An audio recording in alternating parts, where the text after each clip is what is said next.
There's a strange irony about being alive right now. We've never had more tools to help us concentrate, yet our minds feel more scattered than ever.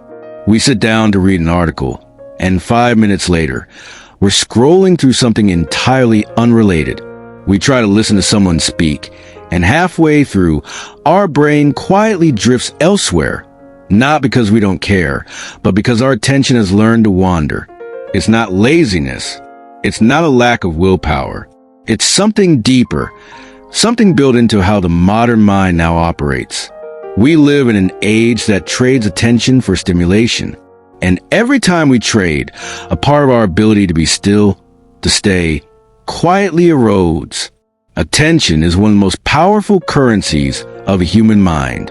It decides what we notice, what we remember, and ultimately, who we become. Where our attention goes, our life follows. Psychologists describe attention as the gatekeeper of consciousness, the filter that determines which signals from the outside world reach the mind's inner stage. But that gatekeeper has grown tired, overwhelmed, pulled in too many directions at once. We've gone from living in environments that offered slow, linear moments of focus, conversations, books, nature, to a digital landscape designed to hijack our instincts for novelty and reward. Every vibration, every notification, every flashing red icon whispers, this might be important. And so we check. But the more we check, the more fragmented our internal world becomes. Our brain learns that nothing is worth staying with for long. That maybe something better, more interesting, more urgent is always one scroll away. It's not that we've lost attention. It's that attention has learned to survive in chaos. To understand why we lose focus so easily, we have to look at the psychology beneath distraction. At its core, attention is both a biological and emotional process. It's not just about what we see. It's about what we feel drawn to. The human brain evolved to pay attention to movement, threat, and reward. In ancient times, this kept us alive, noticing a rustle in the grass, the gleam of water, or the flash of an animal's eyes in the dark. But today, that same neural circuitry reacts to likes, headlines, and notifications with the same intensity. Dopamine, the neurotransmitter often linked with pleasure, isn't about reward itself. It's about anticipation. The thrill of maybe something's waiting for me is what keeps us hooked. Each time we open our phone or refresh a feed, the brain gets a tiny dopamine spark, not for what we find, but from the act of searching. And that search becomes addictive. Psychologists call this the variable reward system, a pattern of unpredictable feedback that keeps the brain endlessly curious. It's the same principle that makes slot machines addictive. Sometimes you win, most times you don't, but the next pull might change everything. Our devices operate the same way. And over time, the brain learns to crave that uncertainty more than calm focus. This constant reward chasing rewires attention itself. Our neural pathways begin to prefer stimulation over stillness. Focus, that once natural state of presence, now feels uncomfortable. When the world slows down, our minds should check something, anything, that gives a sense of movement. Imagine sitting down to work on something meaningful, a project, a piece of writing, a conversation that requires presence. At first, you're in it. Then a small discomfort surfaces, a flicker of boredom, self-doubt, or restlessness. That's when a reflex kicks in. Reach for the phone, open another tab, escape. We call it distraction, but it's actually avoidance. Avoidance of silence, of imperfection, of the anxiety that comes with sustained effort. Modern life rewards a shallow sprint, not the deep dive. It praises responsiveness over reflection. So our attention learns to sprint too, never staying long enough to uncover meaning. And when meaning takes time, we begin to forget what true engagement feels like. That subtle, almost sacred sense of being fully here. Some psychologists now refer to this as attentional fatigue, the exhaustion of constantly filtering, scanning, and switching between tasks. Each switch might seem harmless, but it costs something, a small slice of cognitive energy, a fragment of presence. Over time, these slices add up, leaving us mentally scattered, emotionally restless, and strangely unsatisfied, because the mind that cannot stay cannot sink. And without sinking, nothing leaves a lasting imprint. The movie we watch, the conversation we have, the goal we chase, all pass by like waves on a restless sea. Attention, then, isn't just about productivity. It's about intimacy with the moment, with others, with ourselves. When we lose attention, we don't just lose focus. We lose connection. We often talk about attention as a skill, something to train or manage. But maybe it's also something to heal. Because beneath our scattered habits lies something more tender, a nervous system overstimulated by noise, by choice, by the weight of endless nexts. Next, we will explore what that healing looks like, how our mind can relearn depth, stillness, and presence in a world built for distraction. But for now, it's enough to simply notice the quiet truth. That focus isn't lost. It's waiting beneath the noise for us to return to it. If attention is the mind's compass, then distraction is its storm. But not all storms are loud. Some are quiet, almost invisible, disguised as productivity, multitasking, or curiosity.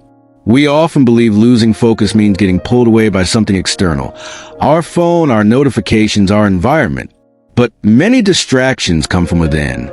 Psychologists call it internal interference. The thoughts, emotions, and memories that pull us away from the present moment. Sometimes it's not the noise of the world that divides our focus. It's the noise of ourselves. Think of the last time you were working on something important. You weren't interrupted by a ping or a buzz. You were interrupted by a thought. Am I doing enough? What if I fail? I should check that message just in case. That voice, subtle but relentless, is the brain's attempt to escape discomfort. We lose focus not because we're weak, but because attention is vulnerable to emotion. It flinches at boredom, tenses at uncertainty, and retreats at the first sign of self-doubt. So we seek relief, a scroll, a click, a small hit of distraction that quiets the discomfort for a moment. But that comfort is temporary, because the same emotion that drove us away still waits when the screen dims. This is why focus isn't just a mental skill. It's an emotional discipline. To sustain attention, we must learn to stay with discomfort, to breathe through restlessness, to resist the reflex to escape every moment that feels incomplete. True attention isn't a spotlight. It's a flame that needs protection from the wind. There's also a social side to our fractured attention. We live in what psychologists call an attention economy, where companies compete not for our money first, but for our gaze. Every headline, every post, every breaking update is engineered to provoke urgency. Our nervous system is constantly triggered, a cycle of alertness that mimics survival mode. We are wired to respond to potential threats, and the modern world has learned how to package almost everything as one. The result? Our baseline state becomes overstimulation, and in overstimulation, depth becomes rare. We begin to mistake movement for progress, noise for importance, and constant reaction for awareness. But the truth is quieter. Focus at its purest is not about narrowing the world. It's about choosing it, choosing what matters, and allowing everything else to fade without guilt. There's a certain loneliness that comes with losing focus, not just in work or study, but in life itself. When we can't give our full attention to a moment, we start to live on its surface. Conversations feel thinner. Beauty becomes background. We start remembering less because we never fully experience what's in front of us. This fragmentation changes more than productivity. It changes connection. To truly listen to someone, to see them, requires the same kind of attention we struggle to hold for ourselves. And maybe that's the real cost. Not that we're distracted from tasks, but that we're distracted from meaning. Attention is love, disguised as awareness. When you give something your full presence, a person, a song, a sunrise, you're saying, you matter enough for me to stay. But somewhere along the way, we started rationing that presence, scattering it across 1,000 tiny screens and moments. And now, many of us are quietly starving for depth, for something that holds our focus long enough to remind us who we are. Yet there's hope in that hunger, because the very ache we feel when we can't focus is proof that we still value presence. It means something inside us remembers what stillness feels like, remembers when a book could hold us for hours, when a walk could clear our mind, when silence wasn't threatening. Psychologists studying mindfulness often say attention is like a muscle. The more we practice returning to the moment, gently, without judgment, the stronger it becomes. And maybe that's what healing attention looks like. Not perfect focus, but compassionate focus. The willingness to begin again every time the mind drifts. When we start seeing attention as something sacred, not scarce, we stop fighting distraction and start befriending awareness. We begin to treat the moment not as a task to complete, but as a place to live. In a world that constantly asks for your attention, remember this: you are allowed to take it back. Not by force, not through guilt, but through choice. You can choose to be unreachable for a while, to look out the window instead of at a screen, to listen to one song from start to finish without skipping, to speak to someone and truly hear them. Each small act of focus is a quiet rebellion, a way of telling the world, I'm still here. Psychologists might call it self-regulation, but maybe it's something more human, a return to presence. Because every moment you give your full attention to something real, you rebuild the bridge between stimulus and soul. And slowly, the noise begins to fade. So ask yourself, when your attention wanders, where does it go? And more importantly, what deserves to bring it home? If this reflection stirred something in you, stay with it a little longer. Let it linger before you move on to the next thing. Because the truth is simple.